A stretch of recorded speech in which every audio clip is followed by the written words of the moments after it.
एक बार पुनः हम लोग अपने अभियान पे निकले हुए हैं जिसका नाम है समृद्ध गांव सशक्त भारत अभियान। इसके तहत हम जो है भारत के प्रधानमंत्री नरेंद्र मोदी जी के संसदीय क्षेत्र जिला जनपद वाराणसी में है। उसमें ब्लॉक पड़ता है आराजी लाइन ब्लॉक में एक गांव है बड़ानी कला, जिसके प्रधान हैं यहाँ पे महिला प्रधान है जिनका नाम आरती है, और उन्हीं के साथ उनके प्रधानपति जी भी हैं संजय कुमार जी। और हम इन दोनों लोगों से ये बात करना चाहेंगे और ये जानना चाहेंगे किस तरीके से इन्होंने विकास का कार्य किया है और क्या क्या बाधाएं आ रही हैं, जो बाधाएं आ रही हैं उनको कैसे दूर कर रही हैं और किस तरीके से उस काम को पुनः इन्होंने संचालित कर रही है, और शासन प्रशासन से इनको कितना सहयोग मिल रहा है या नहीं मिल रहा है, इसकी भी जानकारी लेंगे। तो सबसे पहले हम प्रधान जी आरती जी से हम ये आग्रह करेंगे मैडम से कि मैडम अपना परिचय दें। उसके बाद जैसे कि हम लोग का कार्यक्रम का सिलसिला शुरू होता है, हम लोग प्रश्न करेंगे। प्रधान जी अपना परिचय दें। नमस्ते, मेरा नाम आरती है और ग्राम सभा बड़ानी कला में मैं प्रधान हूँ। प्रधान जी, जो कि पहला सवाल ये कि बड़ी अच्छी बात है ये हम लोग के लिए संजय जी प्रधानपति का भी थोड़ा सा पिक्चर है कि पहली बार कोई इंटरव्यू महिला दे रही है।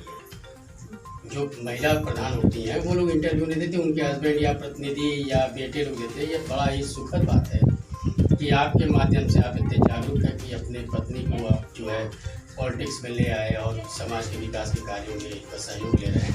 तो सबसे पहला हमारा जो सवाल रहेगा मैडम कि उज्ज्वला योजना के तहत आपने कितने लोग को लाभ दिया है और कितने लोग लाभ से वंचित रह गए हैं? जो वंचित रह गए हैं किन कारणों से? हमारे गांव में तो सभी को मिला है जी, तभी एक संख्या होगी 50, 100, 200, 250 लगभग। कहाँ तक उम्मीद है सर जी 300-400 तक है जी। बहुत पूरे गांव में सभी को मिला है जी जी उज्ज्वला। बाकी लोग ऐसे हैं जो कि जिनको नहीं मिल पाया है अभी तक जी, बाकी सभी लोगों को मिल चुका है। बाकी सभी लोग। अच्छा मैडम, ये चीज़ें हैं कि हमारी टीम जो है सर्वे की है, संदीप जी हमारे बनारस ब्यूरो चीफ हैं, उन्होंने सर्वे किया है आप ही कई सारे गांव का जनपद का बनारस जिले का। उसमें जो उज्ज्वला योजना है उसमें जैसे आपने 400 लोगों को बताया, तो 400 लोगों में से लगभग मेरे जहाँ तक रिपोर्ट है उसमें से 300-350 चूल्हे ठंडे पड़े हैं। पूरी बात सुन लीजिएगा सवाल। उसमें ठंडे पड़े हुए कि जो कि 1200-1300 रुपये एक गरीब नहीं मिल पाया है अभी तक जी, बाकी सभी लोगों को मिल चुका है। बाकी सभी लोग मिले। अच्छा मैडम, ये चीज़ें हैं कि हमारी टीम जो है सर्वे की है, संदीप जी हमारे बनारस ब्यूरो चीफ हैं, उन्होंने सर्वे किया है आप ही कई सारे गांव का जनपद का बनारस जिले का। उसमें जो उज्ज्वला योजना है उसमें जैसे आपने 400 लोगों को बताया, तो 400 लोगों में से लगभग मेरे जहाँ तक रिपोर्ट है उसमें से 300-350 चूल्हे ठंडे पड़े हैं। पूरी बात सुन लीजिएगा सवाल। उसमें ठंडे पड़े हुए कि जो कि 1200-1300 रुपये एक गरीब के लिए भरवा पाना हर महीने है या 1.5 महीने पे प्रधान जी, ये संभव नहीं हो पा रहा है। तो इस योजना को फिर आप क्या सफल देखती हैं या असफल देखती हैं, या जनता की पैसे की बर्बादी है, या अगर ये नहीं है तो जो रिफिलिंग नहीं करवा पा रहे हैं, जो भरवा नहीं पा रहे हैं, वो कैसे भरवाएंगे? कहाँ से भरवाएंगे सर? वही मेरा सवाल है कि ये योजना एक बार फ्री दिया गया, फ्री तो हो गया लेकिन फिर उसके बाद कहाँ फ्री है? अब खाते में भी नहीं जा रहा है, वो भी उसी तरह सब पैसा मतलब लग रहा है लेकिन सब अपना चला जा रहा है, कहाँ कोई भरवा रहा है? गाँव में हमारी बस्ती में बस एक आखिरी 2-4 लोग ऐसे जो भरवाते हैं। मतलब जो हमको संदीप जी ने जो रिपोर्ट सबमिट की है वो सही की है और वो भरवा नहीं पाते, तो जनता की तो पैसा की बर्बादी हुई। प्रधान जी, इस पर आप क्या बोलना चाहेंगे? हमको कहना है कि लाभ से जी जनता को कोई फायदा है नहीं जी इस योजना से। जी, वही समस्या फिर खड़ी हो रही है कि जैसे कि अगर कोई आदमी एक बार पैसा लगाया और वो योजना हमेशा के लिए हो और आधे पर ही रोक दिया जाए तो योजना सफल हो गई जी। तो क्या ये जनता की पैसा की बर्बादी नहीं? क्योंकि सरकार तो कोई कमाई तो करती नहीं है मैडम, वो तो हमारे यहाँ पे टैक्स से ही वो विकास कार्यों पे लगाती है, तो जनता की पूर्णतः बर्बादी। जी है इसको इस योजना से जनता को क्या फायदा? एक बार पैसा लगा फिर गैस रखा हुआ है, जी न तो सब्सिडी आ रहा है न तो कुछ आ रहा है। गैस का दाम महंगा हो गया, अब कोई भरवा नहीं रहा है। जी इससे जनता को क्या फायदा है? कुछ फायदा कोई नहीं। फायदा नहीं है। और फिर से पुनः मैडम जो लोग हैं परंपरागत ईंधन पे आ गए, जैसे लकड़ी पे, कोयले पे, मतलब फिर से जो महिलाओं की स्थिति जो पहले थी वही अब आ गई। हमारे व्यूअर से देखिए कि प्रधान जी बड़ी बेबाकी से और उनके प्रधानपति जी ने बोला है कि ये योजना जो है अभी जो है फिलहाल ये डायरेक्ट तो उन्होंने नहीं कह रहे हैं, क्योंकि ये शासन और प्रशासन से कहीं ना कहीं ये भी बंधे हुए हैं और ये बता रहे हैं कि ये योजना सफल नहीं हो पा रही है, जो कि एक आध गाँव या दो गाँव को छोड़ के बाकी सारे गाँव की स्थिति यही है कि ये योजना जो है ठंडे बस्ते में पड़ी हुई है, गैस चूल्हा पड़े हुए हैं। कितने लोग तो अपना सिलेंडर, अपना जो बुकिंग का पाव होता है वो दूसरे को भेज देते हैं। स्वच्छ भारत मिशन, जो कि मिशन न होकर क्रांति हो गया, नो डाउट, इसमें कोई संदेह नहीं है कि जागरूकता फैली है स्वच्छ भारत में। तो शौचालय में आपने कितने, आपके कार्यकाल में शौचालय कितने लोगों को दिया आपने और कितने लोग वंचित रह गए, और क्या स्टेटस है गाँव की, मतलब स्थिति क्या है? तो हमारे कार्यकाल में जो बना है जी वही बताए, नहीं बना कोई बात नहीं, बताए हमारे कार्यकाल 15 तो में, बना। आपके कार्यकाल में जी सर, हमारे कार्यकाल में तो 15 शौचालय बना है। इसके बाद जो बना है सब उससे ठप तक, कहीं दरवाज़ा बंद है तो कहीं गड्ढा नहीं है। हाँ, ये रिपोर्ट सर्वे रिपोर्ट में है कि जो पहले के भी प्रधान, देखिए पहले के मैं प्रधान को इसलिए नहीं लूँगा कि जो वर्तमान प्रधान होता है उसी का दायित्व हो जाता है पूरा, जैसे पुराना खत्म हो गया अब नया शुरू होता है, इसीलिए सवाल आप लोग से पूछा जा रहा है, क्योंकि आप सारे गांव की जिम्मेदारी आपकी होती है, आपके माध्यम से सब कुछ होता है। तो शौचालय जो बनते हैं, बने हुए हैं, उसमें ज़्यादातर जो है शौचालय में बकरी बनी है, गोहरी रखी हुई है, घास रखे हुए हैं, भूसे रखे हुए हैं। तो क्या ये पुनः नहीं फिर जनता की बर्बादी लग रही है पैसे की? इस पे मैडम आप सर वो तो है, बर्बादी तो हो ही रही है। महिलाएं भी जैसे घर में जिसके यहाँ बन गया सही से बना ही नहीं तो क्या यूज करेंगी वो? तो क्या इसमें पैसे की कमी की वजह से पूरा नहीं हो पाया? पैसे की कमी नहीं, 12,000 मिल रहा है उसको बनवाने के लिए, तो 12,000 में क्या बनेगा शौचालय? तो आप लोगों ने इस पे कुछ सरकार से बात किया कि मतलब अपने सेक्रेटरी से या एडीओ पंचायत साहब से या वीडियो साहब से? और सेक्रेटरी से बात की है इसके विषय में। तो उन्होंने क्या बोला सेक्रेटरी साहब ने? क्या, चलिए भाई जो सरकार का योजना है वही हम लोग करना है। जी, बजट उन लोग के हाथ में नहीं होता, बजट वो तो शासन के हाथ में होता है, शासन बढ़ाती है। तो ये भी आपके यहाँ भी जो शौचालय की स्थिति भी बड़ी दयनीय है, क्यों मैडम? जी, कोई बहुत अच्छी नहीं है, लोग जो खुले में जाते थे आज भी खुले में ही जा रहे हैं। तो क्या इसको कुछ जागरूकता के माध्यम से, अवेयरनेस के माध्यम से कुछ इसको रोका नहीं जा सकता? जागरूकता फैला के कि खुले में न जाए, जब शौचालय जो बना है उसको थोड़ा सा ठीक ठाक जो है बना हुआ है उसमें ही रहे करें, और इज्जत घर को इज्जत में रहने के, ऐसा कुछ इसको रोकने के लिए कहेंगे गांव वाले बनवाइए हमको तुरंत प्रधान जी, तब तो हम नहीं जाएंगे। नहीं तो जो पिछले प्रधान काल में शौचालय बने होंगे तो उसकी क्या स्थिति थी? एकदम दयनीय स्थिति थी, बनी नहीं बना है, बना है जो मतलब अपना बहुत लोग यूज करते हैं, बाकी एक आध दो लोग ऐसे जिससे बाहर में जाते हैं। नए तरीके से फिर से आप लोग के शासन में जो है बनेगा तो उसको आप यूज करेंगे। चलिए, इस पे आप लोग ने बात कर लिया। मैडम थोड़ा सा हम लोग जो है कुछ योजनाओं पे बात करना चाहेंगे जो कि हमारे व्यूअर्स जानना चाहेंगे कि आप बताएं कि किसानी क्षेत्र है ना, ये किसानी होती है ना, आपके पास जमीन वमीन है कि नहीं? मतलब खेती होती है ना आपकी उसमें? सबसे पहली बात तो भी जानना चाहेंगे कि आबादी कितनी है आपके गाँव? हमारे गांव की आबादी तो जैसे संख्या वोटर है, अलग हो जाते हैं, वो अलग हो जाते हैं। कुल जनसंख्या हमारे गांव की जनसंख्या 5-6 हज़ार है। 5-6 हज़ार है, ये तो काफ़ी बड़ी जनसंख्या है। और बजट कितना आता है सालाना? सालाना बजट यही है 2.5-3 लाख। नहीं प्रधान जी, 5 लाख, अरे 5,000 की जनसंख्या पे आपको 2.5-3 लाख, या तो फिर सरकार आपको गलत बता रही है या तो आप हम लोग को गलत बता रहे हैं। नहीं तो जैसे सालाना नहीं, तिमाही आता है। तिमाही आता है तो उसको तिमाही अगर मान लीजिए 3 लाख रुपया तो 12 लाख रुपया हो गया भाई, 4 दिए 12 महीना हो गया तो 12 लाख रुपया, 12 पंजे 60, तब भी कम है आपका। आपके यहाँ बजट कम से कम 20 से 30 लाख हम लोगों को बजट काट कर थोड़ा। और यहाँ पे एससी की जनसंख्या कितनी है? क्योंकि सारी योजनाएं उसी बजट इसी पे आता है। एससी की जनसंख्या हमारे यहाँ कम से कम 500 होगी। 500 और इस गांव में प्रधान जी ये जानना चाहिए किसान को लेके कि किसानी को ये आप बताइए, मैडम तो नहीं बता पाएंगी, आप बताइए कि मिशन कुसुम योजना क्या है और इसको कैसे संचालित किया है? नहीं है तो कटवा दीजिएगा। हमने जो है बात कर लिया उज्ज्वला योजना पे और स्वच्छ भारत मिशन पे। तो तीसरा जो है बहुत महत्वाकांक्षी योजना है प्रधानमंत्री आवास योजना।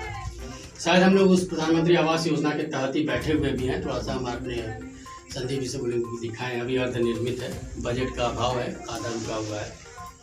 तो प्रधान जी आवास योजना के तहत कितने लोगों को आपने आवास उपलब्ध कराया और इसमें क्या अर्हता होती है आवास के लिए? कौन किस व्यक्ति को ये आवास मिल सकता है? जो व्यक्ति जैसे उसके पास घर नहीं हो उसी को ये आवास मिलना चाहिए। मिलना चाहिए कि मिलता है? नहीं मिलता है जी मिलता है इसको, और मिला भी है हमारे गाँव में। जी आपको भी मिला है प्रधान जी? नहीं, तो हम लोग जिसके में बैठे हुए हैं प्रधान जी वो किन के आवास में बैठे हुए हैं? हमारे चाचा। अच्छा आपको मिलवाया है। और जिसकी जमीन ना हो, जिसके पास पक्का मकान ना हो, जिनके पास गाड़ियां ना हो, जिनके पास 72,000 का सालाना से ऊपर की इनकम ना हो, ये सब इसकी गाइडलाइन आते हैं जिसकी जो इस पर फुलफिल करता है तो उसको वो मिलते हैं। एक मिनट काटिएगा। जो है विकास पे हो गए, थोड़ा शिक्षा पे भी बात कर लिया जाए। तो आपके जो गांव में कितने प्राथमिक पाठशाला लगते हैं? एक ही है, प्राथमिक पाठशाला एक है। और कितने विद्यार्थी इसमें कितने बच्चे पढ़ते होंगे?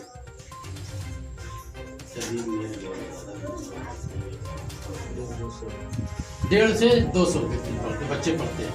अच्छा प्रधान जी ये एसएमसी क्या है? विद्यालय में एसएमसी होती है, एसएमसी क्या है और ये किस तरीके से कार्य करती है और कितने लोगों को इन्होंने बच्चों को लाभ दिया है? एसएमसी एक कमेटी बनाया जाता है उस विद्यालय में। बोलिए। उसी के माध्यम से वहाँ का काम संचालित किया जाता है। जी कैसे कार्य करता है? कार्य तो एक बढ़िया करता है कार्य।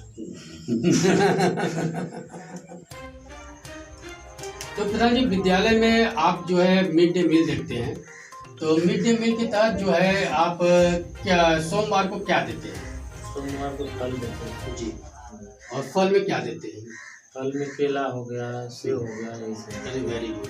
सेब मैं पहली बार सुन रहा हूँ। लगभग 62 प्रधानों के साथ मेरी जो है टाइप है, उसमें सेब मैं पहला सुन रहा हूँ। ये तो केला और अंगूर, ये बहुत अच्छी बात है कि आप अपने पास से बजट ला के ला रहे हैं। और बुधवार को दूध देते हैं 100 ml 100 ml दे देते हैं। और बच्चों की संख्या कितनी होगी वहाँ पे? बच्चों की संख्या तो इस समय 150 है। 150 है। और सारे बच्चे अब तो स्कूल खुल गया, अब तो धीरे धीरे आएंगे। अच्छा बच्चों को सर्व शिक्षा अभियान के तहत घर घर में थोड़ा सा आपने वर्क किया है बच्चों की स्कूल में पहुँचाने के लिए मैडम? वो आए थे सब लोग भी, हम लोग भी मतलब किए थे। जी जी जी। तो वो आपने बच्चों की कुछ संख्या जो है आपने बढ़वाया। हम लोग इस पर ही बात कर लिए हैं। अब थोड़ा सा हम लोग बात जो है रोड पे कर लेते हैं, सड़क पे। तो प्रधान जी ये हम जानना चाहेंगे कि आपने कितने मीटर इंटरलॉकिंग का निर्माण अभी कार्य क्षेत्र में लगाया है? अभी एक कराए 70 मीटर का इंटरलॉकिंग।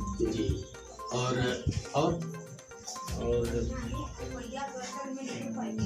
200 मीटर खड़ंजा मरम्मत कराए जी और एक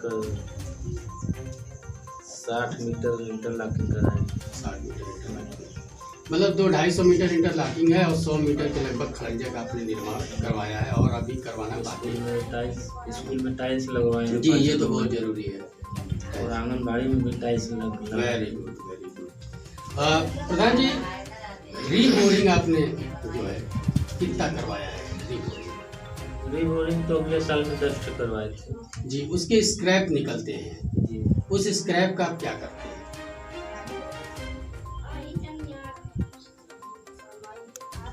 रिबोरिंग से हुआ है या फिर आपने कितने हैंडपम्प लगाए हैं पेयजल के? नए तो नए चापाकल तो लगा नहीं है, रिबोर कराए हैं।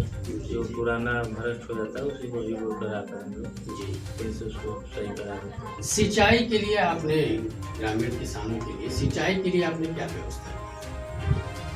सिंचाई के लिए तो अभी कुछ व्यवस्था नहीं है, सरकारी ट्यूबवेल है उसी से सिंचाई होता है। जी। अच्छा प्रधान जी, एक जो आप लोग के कार्यक्षेत्र में आता है गौशाला, तो क्या आपने गौशाला का निर्माण शुरू करवा दिया है अपने गाँव में? ये हमारे गांव में सरकारी जमीन है नहीं तो गौशाला बना ना तो पंचायत भवन।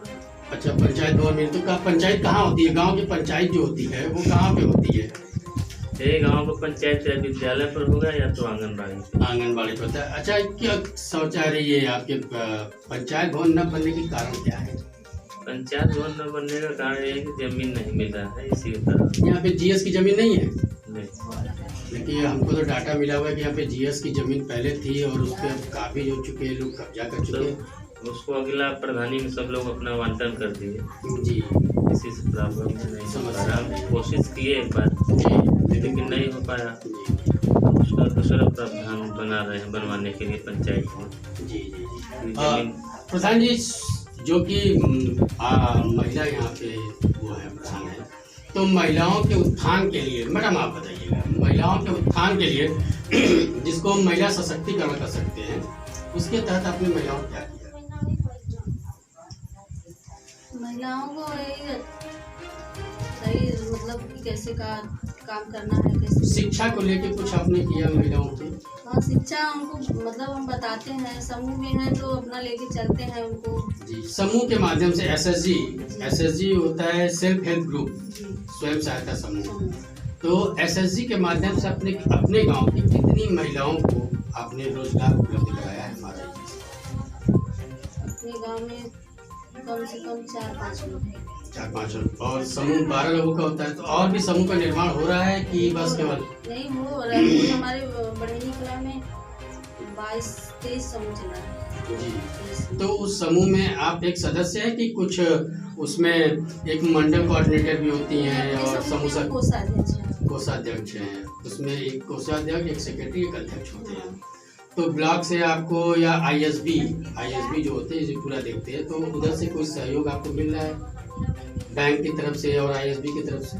हाँ, सब मिला है सर। फंडिंग मिल रही है और सही तरीके से काम चल रहा है। कुछ और सब पूछेंगे? तो आपने देखा कि किस तरीके से आरती जी जो कि प्रधान है, महिला प्रधान है, पहली बार हमारे कैमरे पर आई हैं। और जहाँ तक हम लोगों ने 125 प्रधान लोगों का हम लोगों ने सर्वेक्षण किया है, उसमें पहली ये महिला हैं जो सामने आई हैं और चैनल पे ये हमारे जो सवालों का जवाब दिया। और हम आज यही इनको शुभकामनाएं देते हैं इनके और इनके पति जी को, ये लोग और अच्छा काम करें और हमारी शुभकामनाएं इनके साथ जुड़ी है। धन्यवाद प्रधान जी।